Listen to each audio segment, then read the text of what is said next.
Ladies and gentlemen, please notice that exits are conveniently located at the front and rear of this auditorium. When leaving the theater, we suggest that the exit at the front of the auditorium will allow you easier access to the parking areas. Thank you. Stop your slow clap. Why are you from Texas now? Because I got to choose my stop. How's that for high energy? That's false advertising. No. Oh, come on. Does every actor that portrays a cop in a movie have to wear a fedora? You heard it here, folks. Mike Field is dead inside. I'm actually trying to figure out who Brooklyn Decker's married to. Nice. What? She doesn't say it like She does say it like that. She doesn't say It's it like stupid. that. Cowards. Cowards is what they're called, Mike. They're called cowards. Hello, I'm Mike Field. And I'm Mike Butler. And you're listening to the Forgotten Cinema Podcast. Each episode, we highlight a film that, for a variety of reasons, was forgotten by audiences. Whether it's because a more popular movie was released at the same time, or the movie simply didn't catch on with an audience in its initial run. We'll discuss what we love about the movie, or perhaps don't love about it, but we'll always recommend you revisit it. If you enjoy our podcast, please rate, review, and subscribe on Apple Podcasts, Spotify, or wherever you're listening to this podcast right now. Good job. What's up, Butler? Nothing. Just talk about Mr. Brooks. All right. What's Mr. Brooks about? All right. Earl Brooks is a highly respected businessman and was recently named Portland's Man of the Year. He hides a terrible secret, however. He is a serial killer known as the Thumbprint Killer. He has been attending AA meetings and has kept his addiction to killing under control for 2 years now, but his alter ego, Marshall, has reappeared and is pushing him to kill again. Mm-hmm. When he does kill a couple while they are making love, he is seen and photographed by someone who has his own death and murder fetish. In a parallel story, a police detective investigating the murder is having problems of her own. She's going through a messy divorce, and a criminal who has vowed revenge some years before has escaped from prison and is after her. Written by Gary K. Stop giving MCD. credits out. Mr. Brooks has a runtime of 120 minutes. It's rated R. A production budget of $20 million. Was released on June 1st, 2007. That's a Friday. Opening weekend, it did $10 million. Domestic, 28. Worldwide, 48. So it doubled the production budget worldwide. I don't really know if this would be considered a moneymaker, though. Seeing that it was meant to be the first movie in a trilogy, probably not. They because probably haven't made done anything. $10 million after marketing was all done. Got a couple production companies here. Element Films, Relativity Media, Eden Rock Media, TIG Productions, which is Costner, and MGM. MGM also distributed it. So on the, the 1st of June, you had this movie going up against Knocked Up, the Oops, I Got You Pregnant Seth Rogen movie, Katherine Heigl. And you also had Waitress in a wide release, which is a very, very good movie that stars Carrie Russell, yeah, blanking on her name. The week after, the 8th of June, you had Ocean's 13, the wrap-up of the Ocean's trilogy, which I like. Better than 2. What's up? Better than 2. I think we've talked about this before. 2, you need to watch again. Not you, but Ocean's 12 is such a different movie from Ocean's 13 and Ocean's 11 that it kind of is viewed that way, but it's not a bad movie. It's just different. It's just different.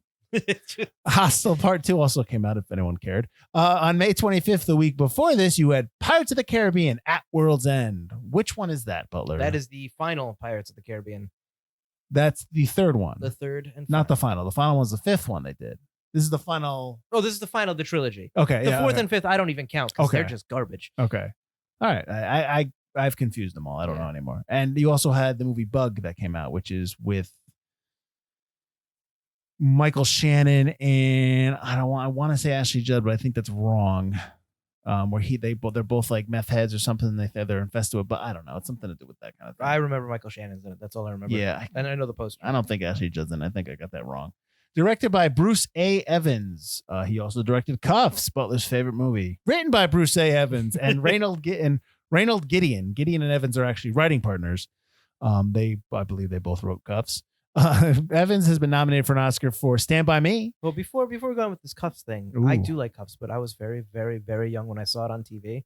So everyone tells me it's awful. It could. You can defend Cuffs all you want, Butler, until you watch it again and I'm not defending it. That good. I'm defending my liking of Cuffs. Is that I was probably. I don't care what you're defending. It's obviously putting Cuffs in a positive light. Watch it again. So. Man, Evans also wrote Starman. What's up? Poor Christian Slater. I like Christian Slater. I'm just saying Cuffs is not very good.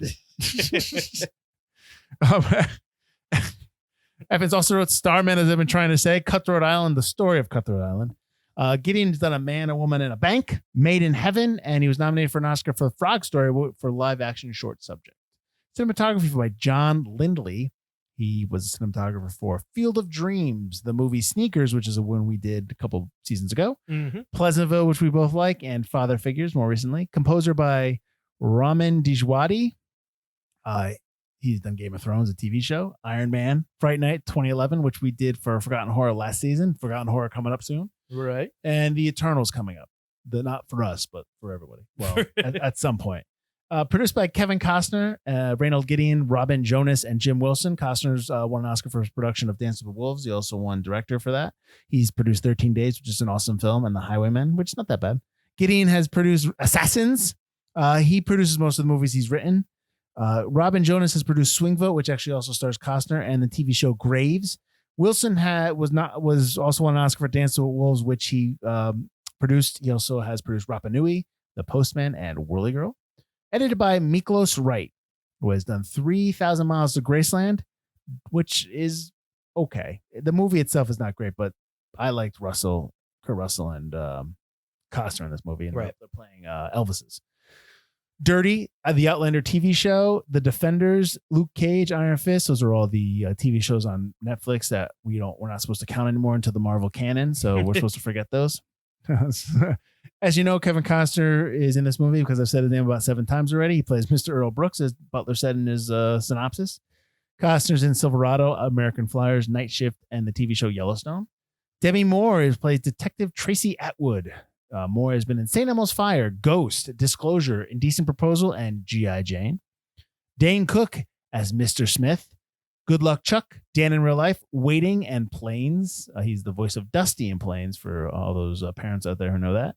William Hurt plays Marshall. He won an Oscar for Kiss of the Spider-Woman. He was also nominated for an Oscar for A History of Violence, which is an awesome film. Broadcast News, Children of a Lesser God. He's also in the TV show Condor, which is based on 3 Days of the Condor, the book, which is a movie. No, 6 Days of the Condor. That's the book. Right, yep. Which was also a movie called 3 Days of the Condor, which we did on one of our seasons, which I want to say was season 5. 4. 5 is our... Oh, 5 is audience first, right. Yeah, so I think it was 4. Yeah, it was 4. You had Mark Helgenberger as Emma Brooks. She plays Earl Brooks's wife. She's in the TV show CSI. That's probably where everyone knows her for. You might know her also from the TV show All Rise. She was in Species 1 and 2, and she's in Aaron Brockovich. Ruben Santiago Hudson as Hawkins.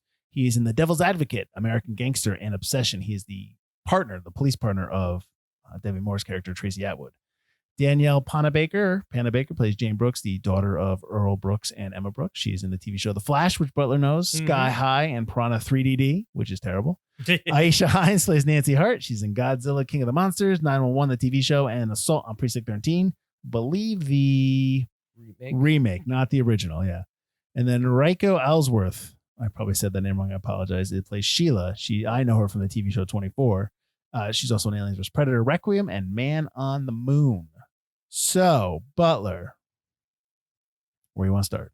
Well, at the MGM logo? Well, you saw this movie before. I have. You're the one that put this on the list because you were like, I had never seen it before. Well, I put this on the list because you said I could have an extra choice because you wanted to pick an extra choice on Forgotten Horror. So that's why I had an extra choice. Right. They don't need to know the ins and outs. You begged me for three of the 4 choices. I did not beg you for 3 of the 4 You were choices. like, I love horror movies so much. I love Halloween. Let me do it. What I said. You were crying, tears in your eyes. It was embarrassing. Go ahead. You had been talking about wanting to put this movie on for a little while now. Yes. You put it on the list. Yes. But then before we started recording, you kind of talked about how you weren't as big a fan this time. So yes. Instead of just going, Butler, what did you think of the movie? I'm going to bounce it back to you because These are bits that we do, Butler. That's exactly. Now I'm going to reflect that bit. Everyone takes a shot when I go, Butler. What did you now think of this movie? It's almost like there are 2 warring factions in my head when I watch this movie. As much as I love the Costner, William Hurt stuff, as much as their chemistry is fantastic, Mr. Brooks is his life, his alter ego life of serial killer, thumbprint killer, just everything that he does. It's very fascinating. I enjoy it quite a bit. As much as I love that, I equally do not like any of the Demi Moore stuff, any of the Detective Tracy Atwood nonsense that's going on in this movie. It's like two different movies, and she's because it's like you did the synopsis, but did the synopsis even talk about the other serial killer they got going on in here? Like there's another serial killer throughout this movie that pops in and out that she's tracking, but she's also like an expert on the thumbprint killer, who's Costner. It did say that she's tracking a killer that had escaped from prison, right? But it's her stuff, and I'm not blaming Demi Moore. I don't want to blame anybody, but I think she does a good job in the role. Yeah, but her story is. I find fault with the script, with the writing, is that it's like this is how we think cops act. Like, and maybe they did research and that's fine, but it didn't come off that way. It felt very actorly, very cop actorly. Like these are cops and these are what they do, and this is like the stuff that they were doing. Like they're busting into rooms with no warrant. There's a moment when they're going to the suspected serial killer that's on the loose. They're going to a place that they think he might be, and they bring no SWAT. Yeah, it's just them. Well, should we wait for SWAT? Nah, let's not wait for there's SWAT. Stuff like that going on, and it's just like, what's happening here? See, I didn't even see it as police procedural. I saw it as though it was almost a comic book. Mm-hmm. That maybe all of Mr. Brooks does, but Mr. Brooks is maybe a much better comic book.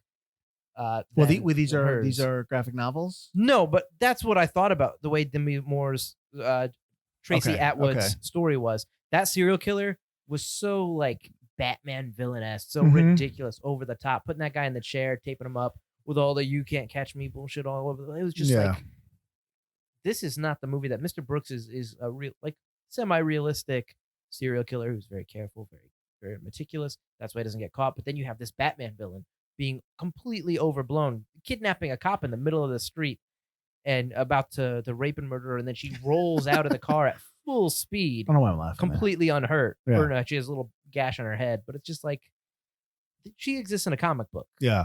And maybe Mr. Brooks is supposed to kind of be like that. Like I know there were sequels planned. They wanted to maybe expand the world, and that would make it more comic booky, almost Dexter-like. Yeah. Well, I was just going to bring that up. Mr. Brooks is not Dexter, but then she's living in this almost Dexter-like, slightly overblown world.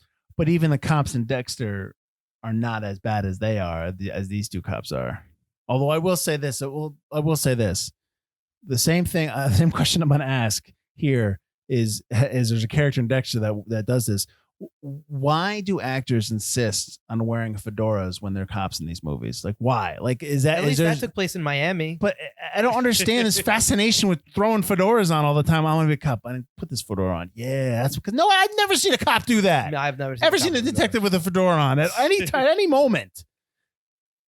And so, but there's that. But going back to Dexter came out in 2006. This movie's 2008. The reason why this movie's made is because somebody saw the script and put it in the top of the heap and said, "Oh wow, people like Dexter. We have any Dexter-like scripts?" And then they got Costner's interest. That's why this movie got made. It has everything to do with Dexter. That doesn't mean that's why Costner did it. He probably saw the script and was like, "Oh, I'm interested." Well, if Dexter's 2006, Mr. Brooks is 2007, not 8. Well, yeah, I know. So Dexter came out in 2006, and it was a huge hit. Now, mind you, Dexter's shooting in 2005, so the industry already knows that this is they already like what they see. They see like it's doing well, and it's first season. They're gonna start fast tracking scripts here. So you think this was made like lickety split, kind of? I think that the reason why this got into Costner's hands was because they looked for specific scripts like this that worked for Dexter. And I'm not saying they worked in the similarities. I think there's a lot of similarities between Brooks and Dexter and Marshall, which is his imaginary buddy in his head, his conscience, and Dex's father, who gives him like the sage advice. Right. There's a lot of similarities there. That being said, I love the Dexter show. So I was in on all the Brooks stuff. Like I said, I like the Brooks. I just don't like any of the. Dexter's also based on a series of novels as well. You're right. So this could also be from those like, hey, I got this. We don't have to pay for the rights. Right. And to be fair, I mean, I don't want to go full positive on Brooks and full negative on the other way around. I'll give you something I don't know if I liked was the first death that Brooks shoots the two people, which kind of sets everything in motion because he kills these two people and the windows are open because he's sloppy, I guess. So Dane Cook, who's Mr. Smith, is taking photos. I guess apparently he takes photos quite often of people's in their room. Well, that couple, because they always left the blinds. So he took a photo of Mr. Brooks killing them. So that's kind of what set this off. But when he shoots the couple, he does this little like dance number. He shoots the couple and there's this weird transition, like kind of like it's just this weird film transition they do, and then he's doing a dance, and I'm thinking, do I like this? Is this something that I think works here? I don't know what you think about that. I mean, it was just like this supreme elation. It was a little overblown, almost like Joaquin Phoenix's Joker doing his little violin string dance. Yeah. Like, but I like it better than just watching him maybe like jizz his pants. Like, I'd rather have that than like him like eye fluttering going. Listen, like I think the dance works a little better as for a film. You get this like more overblown, more theatrical kind of thing, which also helps separate his character, separates who he is as the father and husband and, you know, sure, helper of the city of Chicago. It separates him as this person that's like this great family man, this great philanthropist, and then you see this weird dance and you see that psychopath kind of come out. Although it is the only time you see that. Well, you get a little sense of it when he's nude, when he's got the photos of the kill and he's going to burn them, and Marshall's telling him, telling him you got it. He's not nude because he's like, I want to go back to it. I like Kevin Costner. I don't think I need to see him jizzing in his pants, like you say, but he's nude because he's burned all his clothes. Yes. So he's looking at the photos and like Marshall's his conscience is telling him, burn them, don't keep them, that kind of thing. So but again, so you do kind of see some of that, but you see he's meticulous. I will say this though about his meticulous nature. He zip ties his hand. He zip ties the gun inside his hand and he holds it, which is smart because it catches all the slugs. Mm-hmm. Those got to burn his hand though. Like the slugs have got to singe him. They're not cool coming out of that gun. I can't believe the bag. Yeah, it doesn't melt. The slugs don't melt through the bag. It's got to be some tough plastic. Yeah, maybe. That could be heat treated plastic though. Yeah, we don't know. I mean, it's a quick moment. It's not like he sits there and talks about it for 5 minutes. So, but you definitely get that whole. I do like that. Mm-hmm. From beginning to end, you see his process and why he hasn't been caught. I like him getting out of the car into the slippers, the covered slippers, right, when they're ready to go. So let me go on the other side, and I'll give you some other stuff that I don't like. From Mr. Brooks or Atwood, because they're two different stories. Atwood, but I'm talking. I'm at the same scene. I'm at the same moment. So they're coming in after the fact, after the murder. You know, she's in the room. She's like looking around, and she takes this because he closes the curtains, and she takes this huge leap that the curtains were open. Like there's no reason for you to know that the curtains were open. Why would you know that? How she knew that he walked. Why didn't he trip over the phone? He knew the phone would be there. You don't know that. Check the vacuum. I guarantee the bag's gone. Yeah. Oh, he vacuumed. It's ridiculous. It was like, this is the beginning of the movie, and probably there's like 20 to 30, 40 minutes of this nonsense from Atwood going through the movie to the point where it's an increasing burning hatred that happens as I'm watching everything she does, and on all her scenes, I'm just like, I don't like this character. Wait, do you not care about her divorce? I don't care about that. I love the fact that she is with a dude who fucked her friends and her cousins and all these people. It's like, what is happening? Who did you marry? What I don't like is that at the end, Mr. Brooks and Mr. Smith go to murder somebody, and Mr. Brooks goes, no, we're killing these couple, which is the divorce guy and his divorce lawyer, right, who are hooking up. But it never means anything to the story. You get one moment where Tracy Atwood kind of goes off the rails and becomes a bad cop and is almost going to be accused of the crime, but it's quickly forgotten about. It is nothing. It is in the last 15 minutes of the movie. Yeah. And in the end, she's still a cop. No, she doesn't get in trouble. She's still tracking Mr. Brooks. Her entire arc goes absolutely nowhere. It just drops. Well, the hangman, here's the other thing. We haven't even talked about, there's another subplot in this movie, and we haven't even talked about it, which is the daughter. See, so the daughter plot, I don't mind. It doesn't bother me. But I'm saying that there's too many plots in this movie. There's the daughter stuff. This whole movie is setting up like it's the pilot of a TV show. True. Yeah. It's just a lot. It's setting up. That's almost why I think it's comic booky. It's setting up its own Mr. Brooks verse, if you will, a whole menagerie of characters. If this was a TV series, you would imagine that her chasing the thumbprint killer is lasting all season. Coinciding with in this movie, the daughter is just experiencing her first serial killing, her killing need, and Brooks is worried that she's following his path, and that concerns him. Which she is doesn't also want that. why I think that they might have taken some from the Dexter novels, because in the Dexter novels, he's with what's her name in the Annie, who's his wife? He's not with. He's with. It's Julie Benz. It's I don't remember the name of her character. Yeah, I mean they're blanking, but yeah. But he's with her because they're not married yet. Not yet at the beginning. They're dating. But he sees in her children the same serial killerness that he has. He sees their dark passenger. So he wants to help drive them in the right way. Dexter in the novels. Oh, in the novels. I didn't read the books. Yeah, in the novels, they have the serial killerness in them. He senses that. Right. So he wants to guide them down. Both kids? He wants to guide them down a path of righteousness, or just the son. It's been a while since I read him. Right. So he wants to guide them down that path. And in this, the daughter has that same kind of thing, which makes me think, did they read the books? I wouldn't. I mean, they probably, maybe this is like a failed adaptation that just went off and did it on their own. But again, so the daughter stuff, I'm talking about the subplots. The daughter wanted to be a killer. The Mr. Smith stuff, Atwood chasing Brooks, Atwood's divorce, which I could care less about, and then Atwood versus the Hangman. Like right off the bat, there's 3 Atwoods here that I don't need. It's Brooks's story. Why is it called Mr. Brooks? It's not called Mr. Brooks and Detective Atwood. Brooks Atwood. So I don't need any of that. It really bugs me now. Now it's really starting to bug me. Again, I'm going to go back to Atwood.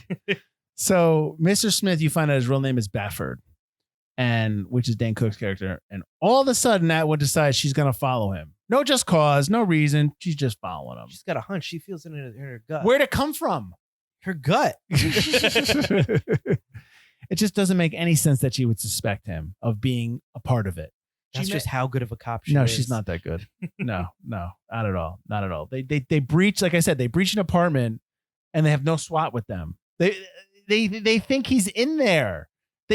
She wouldn't be able to get a search warrant because there's a point when during a witness interview, they tell her something and then she immediately thinks she's going to go get a search warrant for that. There's no way. I need a warrant. No, just make it happen. Yeah. Get the SWAT team. I want a helicopter right now.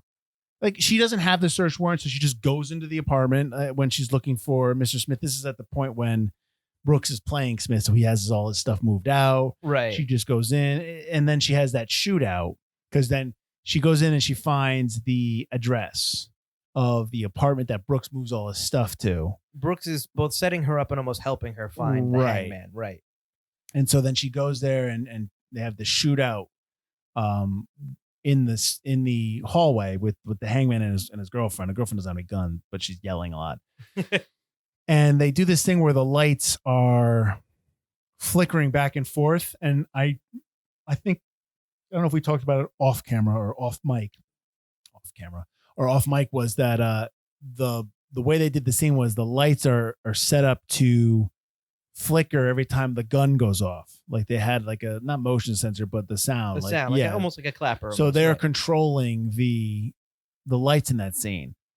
But the scene is so uninteresting and dumb that I could care less. It's nice. It looks great. I think that's cool that they have it set up that way. Right. But the shootout is boring. It's just not good. I just don't like any of the cop Shootout's stuff. ridiculous. Yeah. They're in a straight hallway with no one open door to stop them from hitting each other, and yet they can't hit each other. Yeah. They're such bad shots. And then she finally hits them, but it takes forever. Yeah. I gotta show you. Hey, Detective Evan, I got something to show you. Yeah. God. I just went through one of my notes, and it was originally meant to be a TV series. So we had talked about maybe that's what it. Maybe this would be better. This would be a good remake. This would be a good movie to remake as a TV show. Like we talked about it all the time. Absolutely. 10 episode series. But let's just bring back the ridiculousness of Detective Atwood, and let's put somebody in there that's a little bit. I know it feels like I'm knocking Demi Moore, and I'm not. I just don't. She doesn't have anything to work with. I guess maybe that's the best thing to say. You know what I mean? She's not given a whole heck of a lot. She's this caricature of a caricature. Yeah, and that's she tough. plays it well. If that was what she was, if that's what they were going for, if that she was in on the joke. Yeah, if that was the world they were going for, she's this hardened John McClane kind of. She's really more like Will Smith's character from Bad Boys because she's super rich and just is a cop for the action kind of a thing. Sure. She's Mike Lowry, but it's not what the rest of the world is. She's this spoof of a character in this more serious world. So, I know I'm coming off as I really like Kevin Costner, and I do. But here's 2 notes I'm going to have for you that make me question my own sanity here. One is that he believes this is the best script he's ever read. But I mean, right off the bat, what? His parts are good. But What? this is the guy Did he that not read the? This is the guy that did the Postman in Waterworld. Listen, Waterworld's not that bad, and the Postman's not that bad either. I always think of the Simpsons joke when it was like, see the Postman, I see live commentary from Kevin Costner, and he just comes out, I'm sorry. But so he thinks this is the best script ever. Did he just read his parts? Did he just say like, just highlight my sections and send them over? I could care less what's happening in the movie. Okay, number one. Number two, he offered Uwe Boll to direct this movie. I know.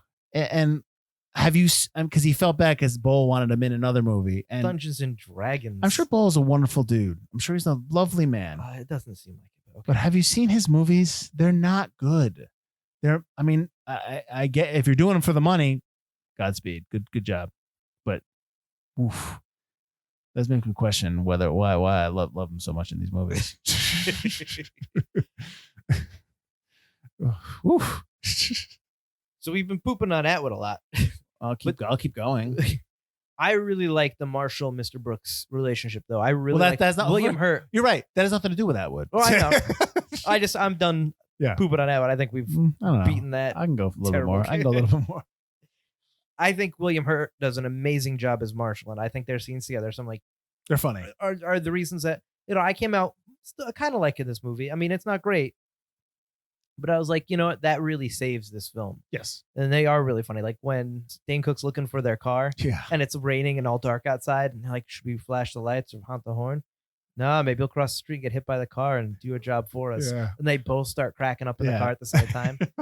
Like they have such an interesting relationship because on the one hand, Mr. Brooks hates Marshall for keeps pushing him to try to murder when Mr. Brooks goes to these AA meetings. Right. And he's been doing so well at not killing people. So you get this kind of dichotomy but whenever Mr. Brooks is in trouble, William Hurt's there to console him, to help him figure things out, to joke around with him and give him some levity. It's like he's his id for sure, but he's also a very helpful character. Well, he's just conscious. He's just conscious, but like almost like as like a brother like character. Right. He's honest with him. He knows that killing makes him feel good, and that's the best thing. That's what he wants to do. Right. And like you said, he's the id. Or Hurts Marshall doesn't want him to stop, and he knows he won't stop, and he knows that it's futile to pretend he's going to not do it anymore because it's just going to make him go crazy, make him. It's going to be stressful. He doesn't want to be stressful. He wants to. But also then Marshall's going to be useless. True. So he doesn't want that. True. But then Marshall also helps him with his daughter stuff. And like, I like that part that he's not just there for the killing. When it comes to his daughter, he's like, she's lying to you. She's hiding something. Yes. Yeah. I think, isn't there a part when Marshall wonders if she has her own passenger? They don't call it a passenger. They call it something else. Her own Marshall kind of thing. Marshall, yeah. Didn't they say that? Isn't it in the kitchen they do that? It is. I like that kitchen scene quite a bit. Kitchen scene's good when he realizes what she is, and when he regrets that maybe he gave it to her. And his plan is to go down. So she murders her roommate, right? Her roommate. She murders a boy. And then she leaves campus, and she's sloppy, and they find the car in a river. Right. She lies to her parents. He knows right off the bat that, she's done this and that she's going to get caught, and he doesn't want her to get caught. So he devises a plan where he goes down to the college and he's going to go axe somebody because she murders somebody with a hatchet. Right. A hatchet. I don't know why I said hammer. Yeah. Hatchet. Yeah, hatchet. So he goes down and continues to murder but he only murders one. There's the problem. He only murders one. And it's like, they're like, oh, somebody else got murdered. So we got somebody down. It's like, yeah, but after a while, they're going to be like, well, there's no more murders. And they're going to go circle back to her. I mean, I guess there's enough circumstantial evidence to say, like, well, she was never there. So how do you know? Exactly. Right. And you've been keeping a tail on her. So. Right. So, yeah. And she skates by, kind of. Right. And just to kind of finish up her subplot, let's talk about the ending of the movie. The dream sequence, which was not meant to be a dream sequence, but audiences hated it. So they turned it into a dream sequence. And that was what, Butler? What happens? Well, he goes to visit his daughter after drinking an entire giant pint glass of milk before bed, which is absolutely ridiculous how much milk he drinks. Man, I could not do that. It's probably my least favorite part in this movie because it's like one of my main notes was just like all caps. That's like a half pint of milk. Right? He goes up to his daughter's bedroom to say goodnight to her, and goes up, caresses her hair, goes goodnight, sweetie, and she stabs him in the neck. She with pulls a giant pair of scissors yeah, from under her pillow, under her pillow that she had, and he starts bleeding out everywhere. which and is pretty she's like- violent. She's yeah. like watching, like, oh yeah. yeah, no. And then she puts on his glasses. She takes his glasses off and becomes him. So yeah. she's got his horn rimmed glasses. I'll tell you right now, I hated that. I'm glad it was a dream Oh, so did I, sequence. yeah. It's overblown. It's ridiculous. Yeah. That's Atwood level stuff going That was into seeping Mr. into our it, favorite. yeah. Yeah, exactly. And I don't even like that if you did that for the TV series. Like even if you did the TV show and you Mr. Brooks is gone after the first season and you go, no, I don't want that. I'd rather have Mr. Brooks is the main character you want to watch. Yes, the show should be called Mr. Brooks, and it should be about like even like the daughter stuff like shouldn't come in until like maybe mid-second season. You know what I mean? You need to focus on. You need to develop him more. That's the problem with having 4 subplots. We Right. counted 4 or 5. Yeah, It's just too many. oh, that would be good. That would be good if like there you kind of see in the background of there's like missing children or something like that. You just see it once or twice or whatever, and then the season finale is the first season is you find out that she is killing kids or something like that, or she's doing something. Then you know what I mean? Like his subplot with that whatever is resolved, and he's like, we're good, and everything. He's like, everything's finally returning to normal, and then like the last like 10 minutes of the season finale is like her like coming back to the house and like burning all her bloody clothes because she's just murdered a bunch of Or sloppily throwing them in writes garbage or itself, something. Butler. Yep. Writes itself. It really would be a very interesting show, but as a movie, it's just so much packed into it. Yeah, well, the other thing is like I think you could do the show now, but you probably couldn't have done the show 10 years because Dexter was out. You're just comparing it against Dexter. Everyone would be like, oh, so it's Dexter, but maybe you have to give it a couple more years, but I think even today, you'd be like, so it's Dexter too. right. Yeah. That would be a show that you would pitch to like whatever network and listen, I don't need a big budget. Give me small budget. I will find actors that work, good actors. I don't need big names. And let me build this and let's see what happens. Oh, for sure. Like it's it's too bad. Like I think Kevin Costner probably at this point and William he's not Hurt, gonna be in they're it. too old. No, you get new people. But yeah, you get some new people. You could make this interesting. You could even make Atwood a little bit more serious. You can make that interesting. It's just shoehorned into another movie. Yeah. But if you did it piece by piece, little by little, and it wasn't half the movie, you'd have a decent movie here. Yeah. This is a decent TV show. Well, no, I think that's the major thing to take away from here is that they didn't remove enough of the subplots that were meant for the TV series to make a strong movie. Mm-hmm. And I think you needed to find something in the story that they had to just make a solid film and leave the other stuff for, if you wanted a supposed trilogy, well, then leave the other stuff for the trilogy. Don't even have the daughter come home. Never have her be away at college. And you know what I mean? Don't even bring it up. Don't even talk about it. We don't need the daughter. Just focus on him and Mr. Smith and then Atwood chasing them. I don't even need the hangman nonsense. I think you could put the hangman in there, but spread the hangman over multiple seasons. No. I'm talking about the movie itself now. I'm not talking about the TV show. I'm talking about this movie. Okay. That's all. But I understand what you're saying. Right. All that stuff can be filtered into the TV show. That's fine. But for the movie itself, I think you need to focus on 1 or 2 and that's it. Yeah, I don't even know if you need Atwood. Well, you need somebody following them, chasing them. Maybe. You may maybe have somebody, you can have a cop, an Atwood type character, but it's not about her story. Yeah, We don't you'd care have about to her divorce. change the whole everything. setup. Right. Yeah. Because they tie the Mr. Smith thing into her divorce, Yeah. which goes nowhere. No, so that stuff goes. I No. do like the end with Mr. Smith when he gets set up, goes into Mr. Brooks' own cemetery and locks the gate, and he kills him with the shovel, or no, he whacks him in the head with the shovel, so he can't do anything. And he's like, you want to know what I did before I was the thumbprint killer? Yeah. I killed a lot of people in a lot of different ways. And it's just like, Before I was the thumbprint killer, Mr. Smith, I killed a lot of people in a lot of different ways. I really wanted, as soon as he's saying that, his monologue is so good. And I'm just like, he's like pure evil at that point. Like just not what you've seen before. Mm-hmm. And it's just like, I want to see that. I want to see more of that. What were you like before you were there? And you get these senses, like, that's another thing. You get these scenes of this person swimming in a pool. Mm-hmm. And you get the sense that that's his first victim. And you really never get to see more of that. True. You don't ever go back to that. You're it right. just flashes twice. And you're just like, okay, that's clearly probably his first victim because he keeps thinking about that person. But you never get more of that. And like maybe they would say that for the sequel. And these are like 2 hints. Maybe. It's like, that's completely useless too. But I only care about that now after he's giving that monologue about what he was like when he started. Yeah. And it's like, I want to know, was he even Earl Brooks? Is Earl Brooks even his real name? Yeah. What was he before that? Who was he? Well, he has that scene when he goes and he gets all this fake his fake IDs and stuff when he's going to drive down to California. Yeah. But it's like also if it's hereditary, like if he gave the serial killer gene to his daughter, Mm-hmm. then what was his home life like? That's like in Dexter, you get that it wasn't. Dexter's not born a serial killer; he was made a serial killer. Right, because an event messed him up when he was young. But Mr. Brooks, you get the sense that might not be the case. Like, what was his life? Well, you don't know. Did he kill his parents? Stuff like that. Yeah, you don't know. He's a good father. He's a good family man. He knows how to be. Well, he has a handle on it now. He's a mature killer. Right. Yeah. But in Dexter, that's another thing that separates the two. In Dexter, he's always trying to figure out how to be human almost. Well, I think in Dexter, he's somebody who is struggling with trying to control himself. And he has an incessant need to kill. But his father has trained him to just, okay, fine, we'll satisfy that, but you have to be smart.